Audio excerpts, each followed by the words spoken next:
What if an appliance emergency didn't have to be? If your appliances suddenly decided they were done, don't stress. Best Buy has you covered with a wide variety of major appliances from trusted brands, in stock and available now. So you don't have to worry about laundry piling up, refilling the fridge, or that big dinner party you're hosting. Because Best Buy has the knowledge and expertise to get you the right appliance for your home. Learn more at bestbuy.com. Best Buy. Imagine that. Getting ready to step into your career era? Set yourself apart with Adobe Creative Cloud Pro for students. Hone your skills with apps like Photoshop, Illustrator, Premiere Pro, and more, powered with the latest in creative AI. Students save over 55% so you can build a portfolio you're proud of. Launch your future with Adobe Creative Cloud Pro for students. Visit adobe.com/students to learn more.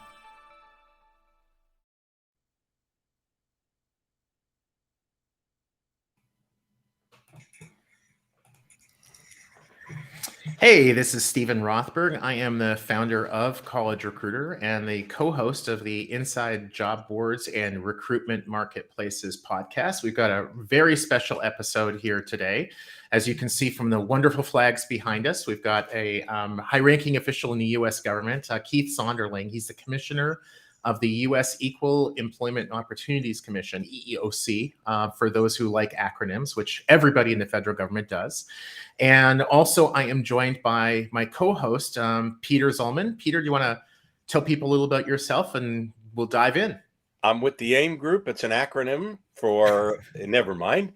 And we do recruitment marketplace consulting, conferences, and content. This falls under the latter C. And let's get started. AI, hottest topic maybe on the planet right now, and it's going to have huge impact in all sorts of areas, but recruitment, employment, finding people. What does the EEOC have to look at, worry about, pay attention to, and by extension, all of the people who might fall into bad traps? Well, thank you both for having me. I really appreciate it. So yes, this is the hottest topic out there now. If you are alive, you see that AI is everywhere, but we've been looking at this for a while at the EEOC because whether you're aware of it or not, AI has been involved in the life cycle of employment, the employment relationship for years.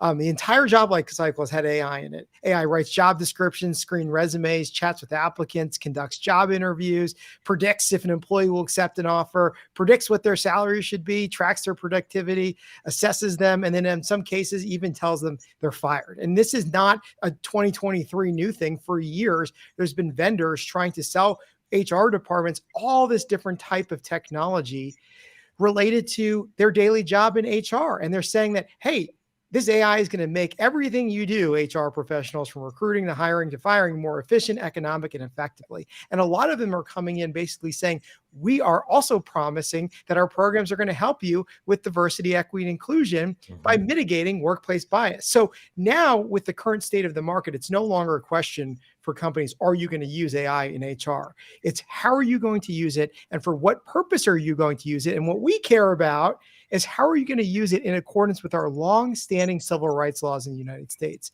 Because as you both know, some of the most fundamental rights we have in this country is to enter and thrive in the workforce without being discriminated against it. So the big question is, how is AI going to affect all of that?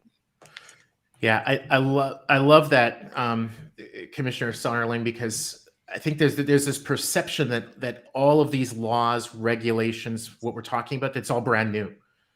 Oh, and a lot of this stuff is 70 years old, right? That's right. Our agency was created in the 1960s out of the civil rights movement. And, it's our job here to make sure that everyone who's using this technology understands that the same laws apply equally to you as they do if you're using AI or a robot or any other kind of technology to make these decisions, as you have with HR professionals using a pen and paper since the 1960s. And that's the message we're trying to get across with all the confusion out there of how do we regulate ChatGPT? What is the future of AI laws going to be? For our perspective at the EEOC, all those conversations are important. For right now, all the uses that companies are using AI, which I just explained, all of our laws apply equally to them. And that cannot be lost in this equation. You were in Amsterdam there was a big discussion globally of how governments worldwide are approaching AI, how the challenges of implementing the standards. What are you hearing from the rest of the world where there are also concerns? They may not have the EEOC, but they have lots of laws and regulations and so forth. Differences or all the same concerns? Well, it's not just, foreign governments as well. It's states, cities like New York City or other states like California also looking to regulate in this area as well. And there's just so many different approaches of how to do this. For the EU, they're taking an approach of a risk-based approach. So they're saying the use of employment and AI is going to be in the highest risk category possible. So you're going to have to do robust audits and disclosures before using it. The city of New York is also putting requirements on that if you're using AI, you have to do these pre-deployment audits every year by an independent party, and you're going to have to give notice to the employees using it. So there's so many different ways to look at how to regulate this. And it's going to be very difficult for employers that operate nationally, globally, to deal with all these very complex different regulations that are being proposed. But from our perspective at the federal government, we have to look at every single use. Unlike certain states or cities that are only looking at certain uses of it, we have to look at every single use of the employment lifecycle from A to Z and apply our longstanding laws, whether it's Title VII, the Americans with Disabilities Act, the Age Discrimination Act, it all applies equally. So we have to stay focused for the laws on the books now and not be distracted that there aren't any laws that apply because there are. Yeah, it's a great point. And so one of the other things that we've been seeing in our industry, job boards, recruitment marketplaces, is for a very long period of time, the industry is 25 years old, more or less. For the very long time, I think the majority of owner operators, managers of job boards have sort of viewed us as being akin to the newspaper, but online instead of in print, right? We didn't do any screening. We didn't do any selection. Employer ran an ad with us. Candidate applied, maybe on the job board, maybe on the employer site, and that was sort of it. What we're seeing, both Peter and I, is an increase in the number of job boards, recruitment marketplaces that are using AI, that are using machine learning to help rank candidates, to help even do selection. Hey, 200 people applied. These are the 5 best. Where does that fit in with the EEOC? Like, how do you regard that? Are we still just a job board? Are we now an employment agency? Where's that? Where's that line? This is really, when you talk about bringing up new issues, here's where new issues is. So just taking a step back, the EEOC has jurisdiction generally over, thinking about it, 3 parties: employers, employment agencies like staffing agencies, and unions. That's been very long established in Title VII since the 1960s. Everyone understands. Now we're seeing a blurring of these roles when you have AI tech vendors coming into play. And at what point does an AI vendor become an actual employer or a staffing agency under our laws when they're making the absolute hiring decision, when they're making the final recommendation who to hire, opposed to how it traditionally was saying, here's a job advertisement, here's everyone who applies, you are making the decision.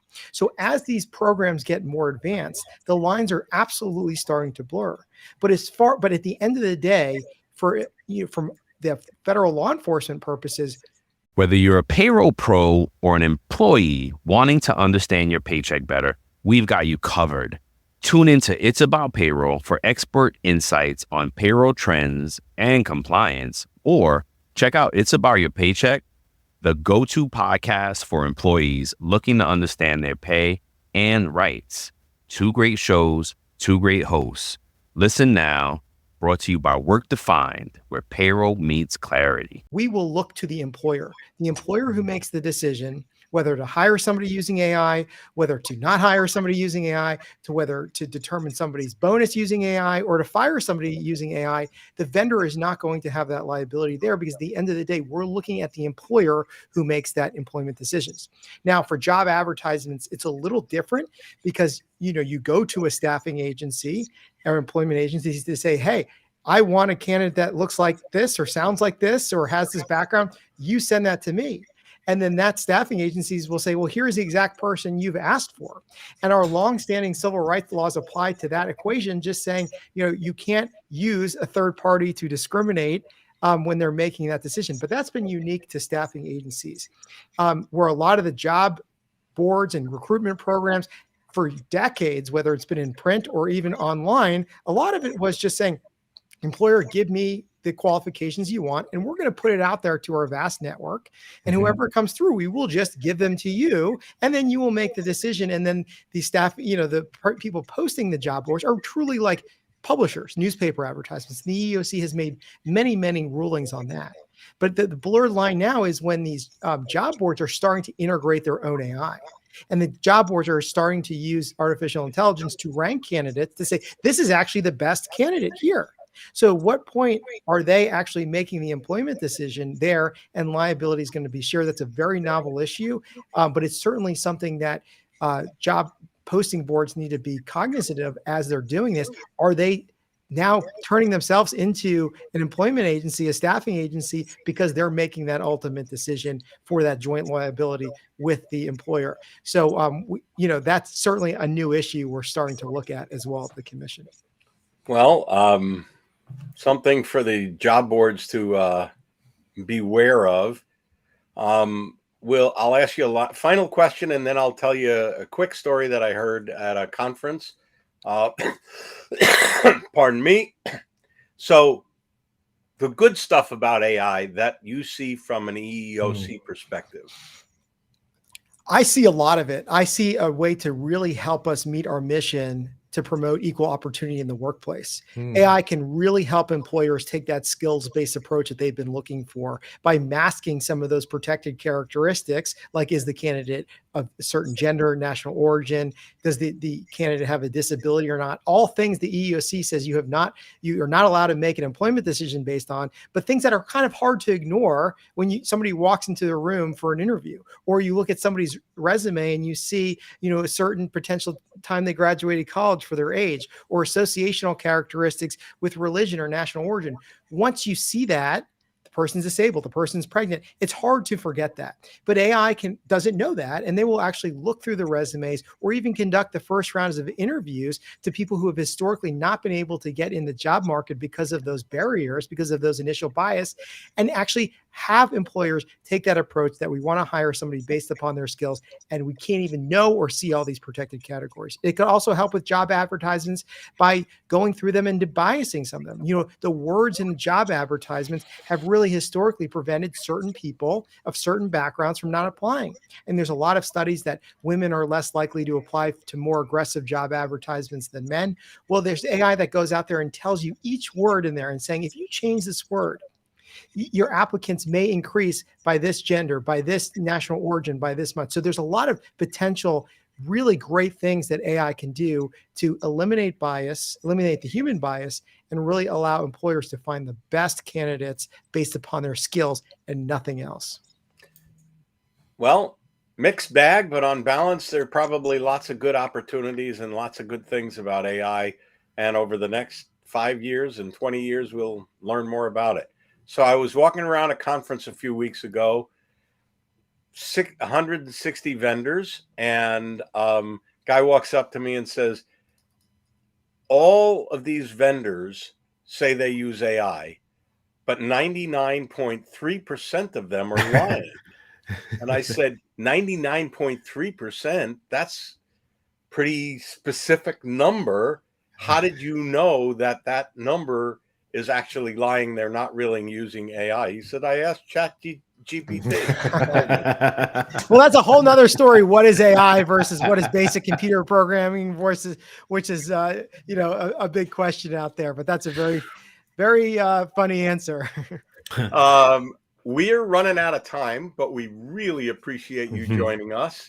And I'm sure people will have lots more questions about AI, ChatGPT, status of employers, status of job boards.